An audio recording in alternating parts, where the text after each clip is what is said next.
Bienvenue à tous, certainement que ça vous concerne aussi l'accompagnement dans l'accomplissement et la réussite de vos projets. Nous allons parler de ce sujet avec M. Paul-Martin Moutanda, qui est directeur général du Systémage, un cabinet conseil. Bonsoir M. Paul. Bonsoir madame.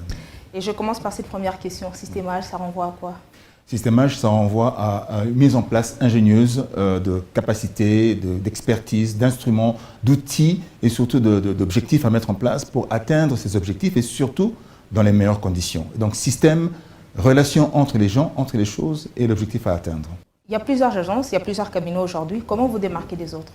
Nous nous démarquons des autres par rapport à notre approche. Nous avons une approche spécifique qui parle des mécanismes de mise en œuvre, ce qui pose souvent problème dans les projets, dans les entreprises, parce que nous passons à côté de cela. Ça, c'est un premier point. Et le deuxième point, c'est que la force de vente est un véritable maillon faible dans nos entreprises, mais surtout au niveau même du management, en partant même de la réception au management. C'est vraiment le véritable maillon faible.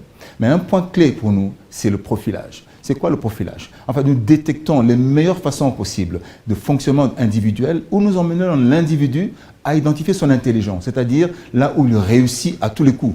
Parce que souvent, l'individu fonctionne de manière optionnelle, n'est-ce pas? Et puis, il va et avance comme il peut. Mais en fait, en identifiant son intelligence, il saura comment il réussit et comment il échoue. Et c'est en ce moment-là qu'il saura comment mettre en place, qui voir et comment le faire, avec quelle cible. Et ainsi, ça devient vraiment spécifique. On peut faire le profilage de produits, le profilage du client et du marché, et aussi surtout de la stratégie pour identifier véritablement la solution à apporter aux problèmes de notre client. Lorsque vous parlez de l'individu, quel type d'individu?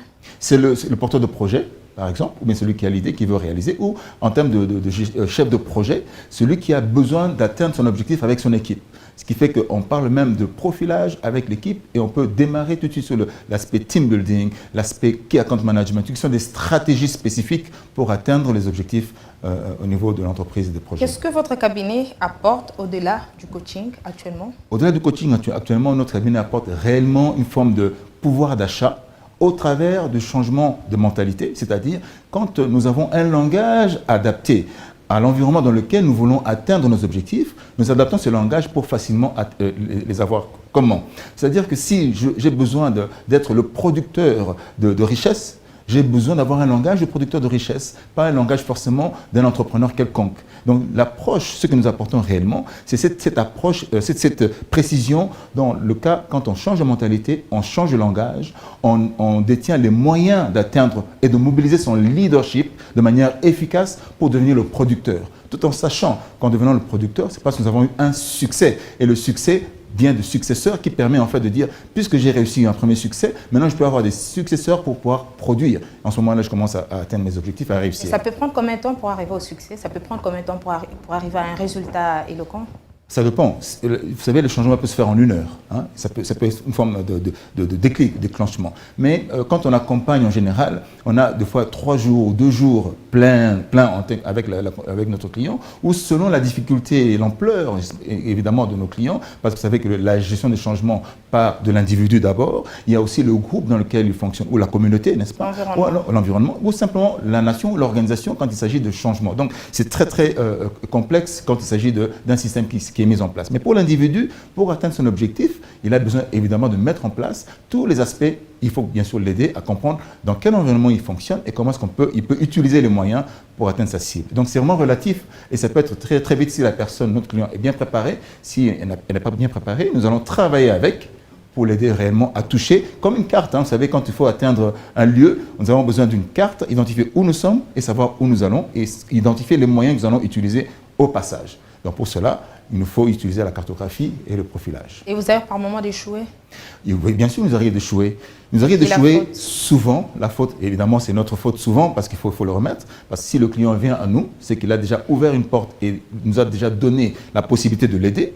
Et quand l'échec vient, c'est simplement souvent de notre faute. Pourquoi? Nous n'avons pas pu identifier le maillon faible réellement. Nous pouvons faire une forme de diagnostic et passer à côté. C'est à ce niveau-là le premier point qui est essentiel. Si nous passons à côté, nous passons aussi à côté de l'objectif de nos clients. Et nous pouvons, même si on lui apporte des connaissances, d'autres capacités qui peuvent l'aider à en découvrir de riches, hein, d'autres aspects, mais l'objectif pour lequel il serait venu nous trouver ne serait pas atteint. Donc nous serons les premiers responsables. Aujourd'hui, êtes-vous fier de vos résultats si l'on vous demandait de vous auto-évaluer par rapport à tout ce que vous faites comme travail? Non, je ne serai jamais content de mes résultats. De toute façon, on n'y arrive jamais pour ma part. Même si, vous savez, moi je viens des arts martiaux. Hein. J'ai eu même 3 titres mondiaux en arts martiaux. Ça fait depuis 40 ans que j'ai fait les arts martiaux. On n'est jamais content de ce qu'on a atteint parce qu'on n'est jamais arrivé. Donc, aujourd'hui, je ne veux pas dire que je suis content. Je sais que je suis sur une bonne voie. Et d'atteindre ces objectifs-là au fur et à mesure, par la grâce de Dieu, nous allons y arriver. Stratégie professionnelle et personnelle, en fait, c'est votre slogan. Ça sous-entend quoi? Ça sous-entend que l'individu est seul responsable pour atteindre son objectif. C'est-à-dire que la stratégie, c'est une forme de décision sur le long terme. Parce qu'une décision n'est pas uniquement immédiate, hein, n'est-ce pas? On doit identifier que toute décision est toujours stratégique. Et donc, ça sous-entend que l'individu doit décider pour le long terme, parce que c'est la clé pour sa réussite. C'est pour ça qu'on parle de stratégie professionnelle et personnelle. Une expertise aujourd'hui à dimension internationale? Oui, tout à fait. Nous sommes basés en Suisse, où la stratégie est principalement les modules de formation. Nous sommes basés en Côte d'Ivoire, où la stratégie est la recommandation directe pour atteindre le coaching. À Kinshasa, ici, la stratégie est une plateforme spécifique. Et en Belgique, c'est vraiment les entraînements. Donc, c'est selon les pays, les stratégies différentes qui nous permettent, en fait, après avoir étudié le marché... Les stratégies varient selon les contextes. Selon les contextes. Et puis, c'est ça qui fait notre richesse, entre autres. C'est pour ça qu'on parle de profilage Amélioris, pour identifier les meilleurs moyens pour notre client et de manière pragmatique pour l'aider plus facilement. Systémage, c'est de ça que nous avons parlé dans cette rubrique invitée du journal. Comment vous résumez? Nous avons résumé Systémage comme une véritable manière ingénieuse en utilisant le profilage pour faciliter l'atteinte des objectifs en partant de la force de vente et aussi tous les mécanismes de gestion client pour réussir ces projets. Paul-Martin Moutanda, merci d'avoir disponibilisé de votre temps pour échanger avec nous. Je rappelle que vous êtes directeur général du cabinet conseil Systémage. Merci beaucoup, bonne soirée. À la prochaine. Merci.